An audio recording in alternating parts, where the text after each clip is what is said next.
Podnikatelia nevedia, aký je rozdiel medzi príjmom a základom dane. Pojmy príjem a základ dane sú niečo, čomu by mal každý živnostník rozumieť a za chvíľku vám aj poviem prečo. Ak podnikáte ako SRO, pozrite si video, ktoré sme zamerali práve na vašu situáciu. Hovorí sa, že kto nič nerobí, nič nepokazí. No prečo by ste sa nemohli poučiť z chýb iných a vyvarovať sa ich?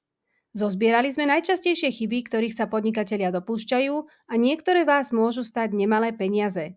Poučte sa z nich a nezabudnite, že za dodržiavanie zákonov zodpovedá podnikateľ a nie jeho účtovníčka. Najprv si však ujasníme, čo je príjem a čo je základ dane. Príjem sú peniaze, ktoré ste ako živnostník za kalendárny rok skutočne prijali. Mohli ste ich prijať v hotovosti alebo na váš bankový účet. Skrátka sú to všetky zinkasované finančné prostriedky, to, čo ste zarobili a dostali zaplatené. Základ dane je suma, ktorú vypočítame ako príjmy mínus výdavky. Takže povedzme, že ste mali príjem 10 000 a výdavky 4 000. Potom základ dane je 6 000. Prečo je dôležité to vedieť? Pretože odvody do sociálnej poisťovne ako nový živnostník neplatíte, ak váš príjem za rok 2025 nepresiahol sumu 9144 eur. Ako vidíte, hovoríme o príjme, nie o základe dane. Ak príjem za rok 2025 prekročíte, sociálne odvody budete musieť platiť od 1. júla 2026 do 30. júna 2027, respektíve od 1. októbra 2026 do 30. septembra 2027, podľa toho, kedy v roku 2026 podáte daňové priznanie za rok 2025. Táto suma sa každý rok mení, respektíve zvyšuje. Podnikatelia, ktorí mali v roku 2024 príjem vyšší než 8580 eur, musia platiť odvody do sociálnej poisťovne od júla 2025, respektíve od októbra 2025.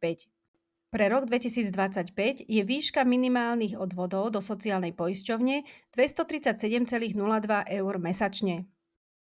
Nejednému podnikateľovi sa stala táto chyba, že namiesto príjmu sledoval základ dane za predchádzajúci rok a zaskočilo ho oznámenie zo sociálnej poisťovne, že mu od júla vzniká povinnosť platiť mesačné sociálne odvody. Dôvod? Prekročil spomínaný limit ročných príjmov, hoci s výškou základu dane bol pod touto sumou. Viac informácií o tom, ako fungujú sociálne odvody, nájdete vo videách, na ktoré linky uvádzame v popise tohto videa.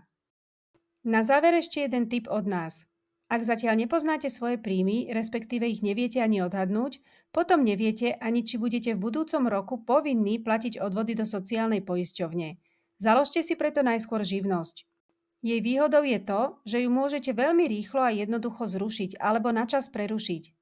V momente, keď sa vaše podnikanie začne rozrastať, mali by ste spozornieť a sledovať svoj príjem, ktorý fakturujete, respektíve inkasujete cez registračnú pokladnicu. Prípadne odporúčame, aby ste kontaktovali svoju účtovníčku. Ak by sa totiž suma vašich príjmov blížila k spomínanej hranici, máte niekoľko legálnych možností sa už v predstihu zariadiť.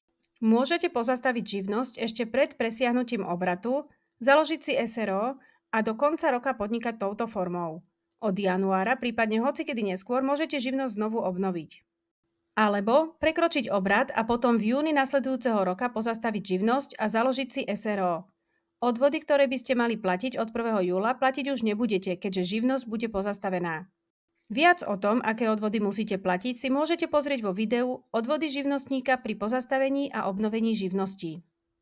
V tomto videu ste sa naučili, aký je rozdiel medzi príjmom a základom dane a že je pre živnostníka dôležité ich rozlišovať kvôli povinnosti platenia odvodov do sociálnej poisťovne. Ďalšia oblasť, kde štát posudzuje výšku príjmu, je určenie sadzby dane z príjmov, či môžete byť považovaní za mikrodaňovníka a mať určité výhody z toho vyplývajúce, ale aj to, aká ste účtovná jednotka, mikro, malá alebo veľká.